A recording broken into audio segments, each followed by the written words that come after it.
What's up guys, in this video we're going to take an honest look at one of the craziest Looksmaxxing procedures out there, which has become more and more popular in the last several years. And we're actually going to interview someone who did this so you guys can have a behind the scenes look at whether this is something that might benefit you.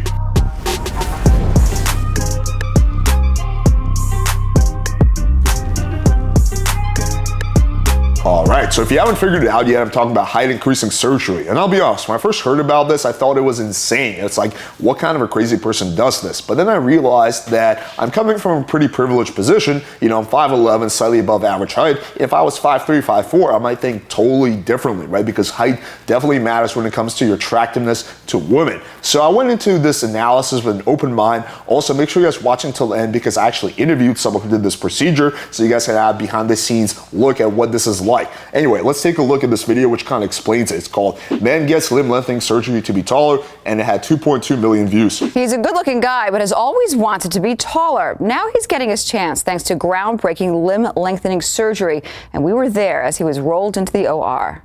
This guy is making a special trip to Las Vegas with his wife. He's not hoping to strike it rich. He's here to get taller. If I can be taller, I want to be taller. Ryan Wade is 5'7". Yeah, I honestly don't think I would do this if I was in a relationship or I was married. Like, I think that's something that makes more sense for single people. But if you already have a wife, like, why do you need to go through the side effects? 7 inches tall. He's come to orthopedic surgeon Dr. Kevin Parshad for a groundbreaking limb lengthening procedure. After we've given you that additional height, you'd probably be sitting very close to 5'11". Yeah. Okay. The procedure involves implanting a steel Basically, they're saying he's going to grow by 4 inches, which is pretty good. Device into the upper bone on both legs. We use the remote control to slowly separate the bone. This is the remote control. The remote control signals the device to pull the bones apart, 1 millimeter at a time. Yeah, I think that's pretty cool.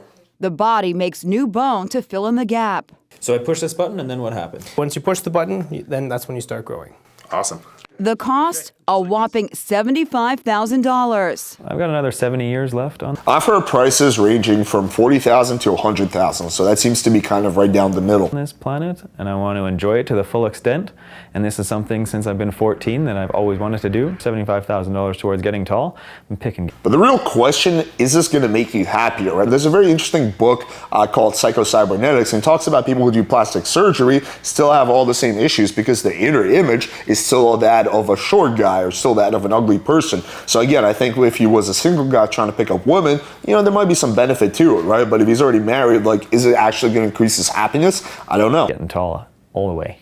The 32-year-old is also tired of wearing shoe implants. The procedure will add 3 inches to Ryan's height, a huge difference. Yeah, it's going to be pretty close to right there.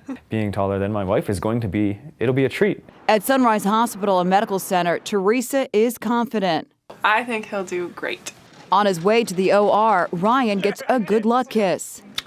I am super excited. The doctor begins by taking precise measurements of Ryan's leg. It'd be really funny, like, after he gets this, his wife is like, yeah, you know, babe, I can't do this. I'm just so into shorter guys. You're just too tall for me now. I just can't get wet anymore. Next, he drills into the bone, then surgically breaks the bone. He creates a channel in the thigh bone for the implant. So you can see it kind of going right down the center of the bone. The implanted device is secured with screws that are drilled in above and below the break in the bone. He repeats the procedure. You can see this is some serious shit. It's not just something you recover from pretty quickly. Like, this takes months and months, you know, for you to recover. On Ryan's other leg. Finally, the remote is tested to ensure the bone is separating. Success. The implant worked. After 3 hours, Ryan is wheeled out of the OR.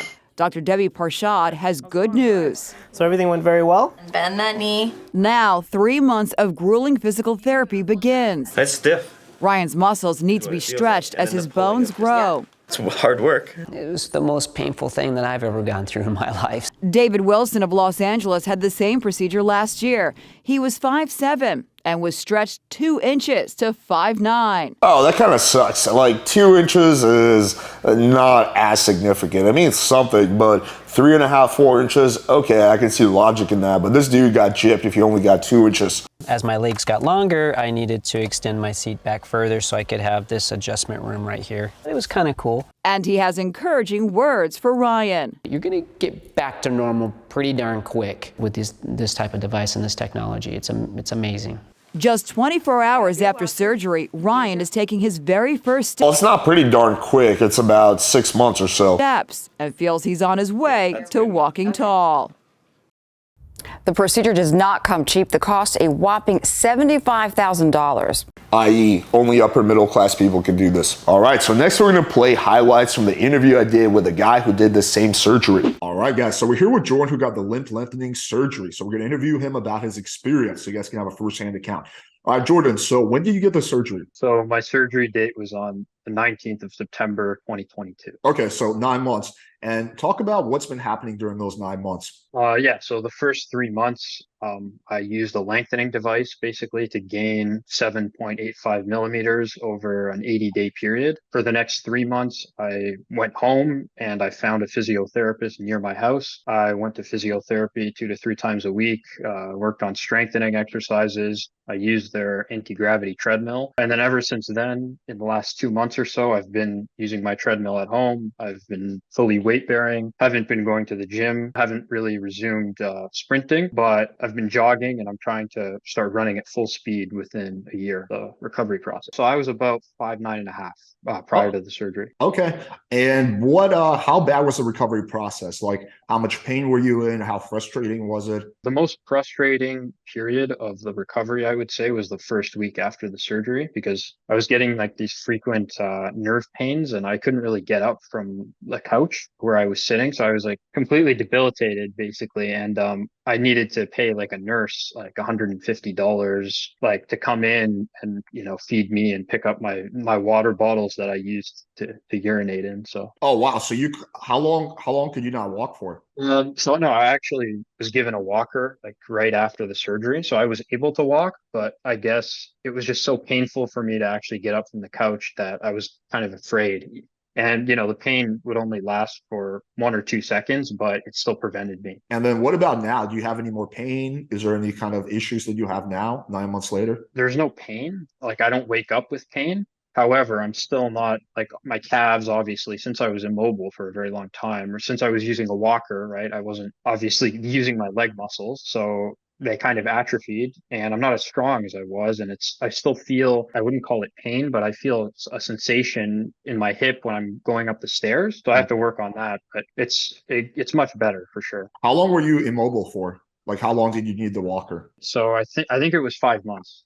I think it was exactly 5 months. Yeah. So you needed the walker for 5 months? Yeah, I believe so. Will you ever be 100% to where you were before the surgery in terms of like functionality, or? I had to guess, I would say I won't ever return to 100%. However, I think at this point, I'm already experiencing diminishing returns. So I'm probably, 98, 99% recovered. And maybe by the end of the year or a year after the surgery date, I will be at full recovery. Tell me a little bit about the benefits you've noticed now that you're like 3.5 inches taller. Well, I think so far the benefits have just been psychological, and they've been able to free up, a lot of mental energy so I can focus on other stuff, focus on the present. In terms of the social benefits, they haven't fully been realized yet because I have a much, larger plan that limb lengthening is only one aspect of. I would say, it's a long-term investment because I'm a young guy and I think I'll be able to experience the benefits of being taller for a very long time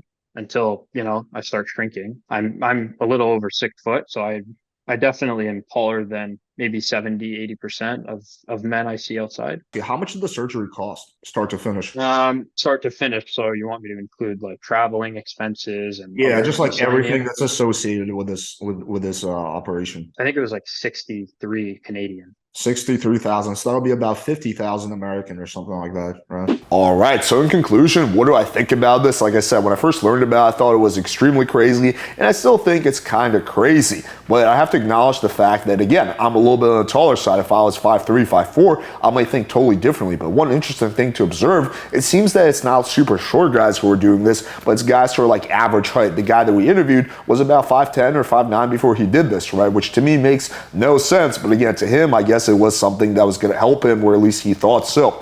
So would I recommend this? The only situation I could ever foresee myself doing this is if I was like 5'3", 5'4", I was like literally shorter than 99% of women, and I was single, and I was struggling to meet girls, and had a lot of disposable money. In that case, I might consider it. And I don't have any kind of ethical issue with it. My main concern is the recovery period and the side effects. Like the guy said, it was about 4 or 5 months before he could actually get off the walker. That to me seems kind of miserable. He said he was in massive amounts of pain for the first week or two, and he's never going to be 100% when it comes to his leg function. Now, he said he's going to be at 95, 98%, which is pretty good, right? But it's never 100%. As a young guy, just someone saying, hey, you will never have 100% function with your legs, to me just seems kind of depressing. But hey, that's just me. So yeah, like I said, I would consider this if I was super short and super single, but other than that, this would be a little too extreme for my taste. Hopefully you guys found this video valuable, and like I always say, show us some love by smashing the like button, hitting subscribe, clicking the bell for notification,